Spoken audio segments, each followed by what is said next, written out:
त्या दिवशी मी बघा छोले पेटीस बनवले होते, इतकं टेस्टी लागलं काय सांगू। तर आज मी बनवणार आहे छोले भटुरे। नमस्ते, मी रेखा, माझ्या स्वयंपाकघरात तुमच्या सगळ्यांचं स्वागत आहे। तर आता ह्याच्यात इथं बघा छोले मी रात्री भिजू घालून घेतले होते, म्हणजे छोले आपण रात्रीच भिजू घालून घेतो ना, चांगले फुगतात, मग असं ताबडतोब नाही भिजू घालू शकत। आता ह्याच्यात टाकायचं चांगलं थोडंसं मीठ आणि पाणी, आणि हे छोले आपल्याला चांगले शिजवून घ्यायचे। आता बघा छोले शिजताय त्यावर मी इथं मैदा घेतलाय भटुरे बनवण्यासाठी, अंदाजेच मैदा घेतलाय, मापून नाही घेतला। आता ह्याच्यात मी टाकणार आहे रवा टाकल्याने काय होतं ना, आपले भटुरे मस्त बनतात असे, आणि तेल बी असं शोषून घेतं। आणि ह्याच्यात टाकायचं आपल्याला थोडंसं मीठ, इथं घेतली मी बेकिंग पावडर आणि साखर। आता हे आपण मिक्स करून घेऊ पहिले, आणि मग याच्यात टाकणार आहे मी दही आणि तेल। पहिले हे सगळं मिक्स करून घेऊ। हे बघा दही अशी चांगली मी पेटून घेतली आहे। आता हे दही पण टाकू आपण याच्यात। आता याच्यात मी थोडंसं पाणी टाकून ठेवते, म्हणजे मला पाणी लागलं तर मी पाणी टाकू शकते याच्यातच। आता हे चांगलं असं मिक्स करून ढवळून घेऊ आपण।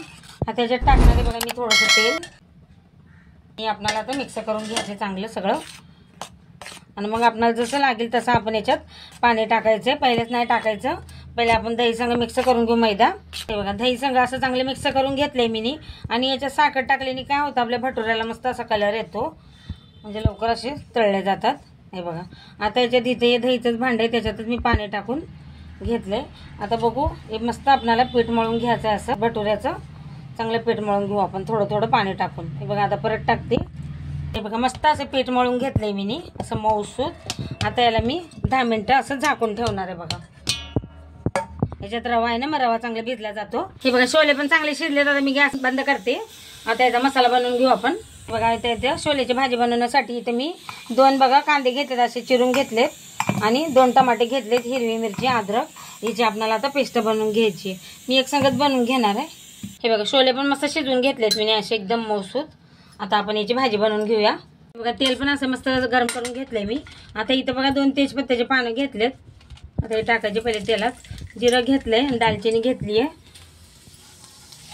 आणि 2 सुक्या लाल मिरच्या घेतल्यात। ते आपल्याला तडतडून द्यायचं आहे चांगलं, आणि मग आपण जे टमाटे आणि कांदे, अद्रक आणि मिरचीचं पेस्ट करून घेतलंय का, मग ते आपल्याला याच्यात टाकायचं। बघा जिरं, तेजपत्ता आणि मिरची चांगली परतून घेतली आहे। आता इथे ही पेस्ट टाकायची आपल्याला, पेस्ट पण चांगली आपल्याला परतून घ्यायची बघा तेलामध्ये एकदम चांगलं, म्हणजे टमाट्याचं कच्चं पण असं पुरं टेस्ट निघून जाईल कच्चं, त्यावर आपल्याला हे टमाटे परतून घ्यायचे। आता ह्याच्यात टाकणार आहे बघा मी थोडंसं मीठ, म्हणजे टमाटे अजून चांगले मऊ होतील। हे बघा टमाटे बी असे चांगले असे मऊ करून घेतलेत मी। हे बघा अजून त्याच्यात पाणी आहे टमाट्याचं। आता इथे मसाले घेतलेत बघा, हळद आणि लाल मिरची, धनिया पावडर, गरम मसाला। आता हे मसाले पण आपल्याला चांगले ह्याच्या संग मिक्स करून घ्यायचं। त्याच्यात थोडंसं पाणी टाकणार आहे मी, आणि झाकण लावून मऊ होऊ देणार, एकदम चांगले शिजवून घेणार आहे मसाले पण, म्हणजे चांगले परतले जातील। आता याच्यावर मी झाकण ठेवणार आहे। हे बघा मसाले पण मस्त असे तेलामध्ये एकदम परतून घेतलेत बघा, एकदम असं मस्त वरती तेल पण आले। आता याच्यात टाकणारे हे शिजवून घेतलेले छोले। हे बघा आता चांगलं आपण मिक्स करून घ्यायचंय। आता याच्यात पाणी टाकणार आहे मी, पहिले छोले मिक्स करून घेऊ चांगलं मसाल्यांमध्ये। हे बघा जसं पाहिजे तसं आपल्याला पाणी टाकायचं, जसं रसा पाहिजे, कसे छोले पाहिजे, असे ग्रेव्हीवाले पाहिजे तसं पाणी टाकून आता हे छोले आपण झाकण लावून शिजवून घ्यायचं आहे। आता याच्यात टाकणार आहे मी थोडंसं चिंचेचं फल। बघा आता झाकण लावून आपल्याला छोले शिजवून घ्यायचं आहे। हे बघा पाणी टाकून घेतलंय आता, आणि याच्यात टाकणार आहे बघा थोडंसं आता मीठ। पहिले मी 2दा मीठ टाकलं होतं, छोले शिजवताना टाकलं होतं, नंतर टमाट्यामध्ये टाकलं होतं। आता आपल्याला सांभाळून बेताने मीठ टाकायचं आहे, म्हणजे जसं आपल्याला पाहिजे तसंच, जास्त नाही टाकायचं।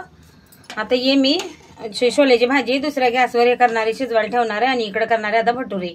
बघा आता भटुऱ्याचं पीठ पण मस्त असं भिजलंय बघा, किती मस्त भिजले का नाही। आता याला चांगलं मी मस्त मळून घेणार आहे, असं मऊसूत करून घ्यायचंय मळून। हे बघा म्हणजे आपला रवा पण असा मस्त भिजलाय, मस्त मऊसूत करून घ्यायचं आपल्याला पीठ मळून, आणि मग भटुरे बनवायचे। हे बघा किती मस्त झाले बघा आपले पीठ, एकदम असं लचक एकदम।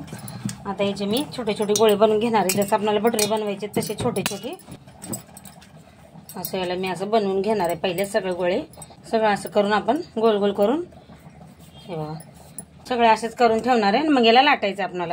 हे बघा आता इथे मी असे गोळे करून घेतलेत बघा। आता याला हलकंसं पीठ लावायचं आपल्याला मैदा, आणि हे लाटून घ्यायचं आपल्याला। हे बघा चांगलं आपल्याला लाटून घ्यायचं आहे. तसे तुम्हाला पाहिजे तसे छोटे मोठे भटुरे बनवू शकता. हे बघा असा भटुरा मी लाटून घेतला. आता इथं तेल गरम करायला ठेवले बघा कढईत. याच्यात आपण हा भटुरा सोडूया. हे बघा तेल पण असं गरम झालेलं आहे. आता याला आपण आपोआप वरती येऊ देऊ, तर हात लावायचं नाही. हे बघा भटुरा मस्त असं वरती आलाय बघा. आता इकडं हलकं हलकं तेल टाकायचं चमच्यानी, म्हणजे ती वरची साईड पण अशी शेकल्या जाते. मस्त फुगतो भटुरा. हे बघा किती मस्त असं खालतून याला आपण तळून घ्यायचंय चांगलं आणि मग पलटी करायचंय.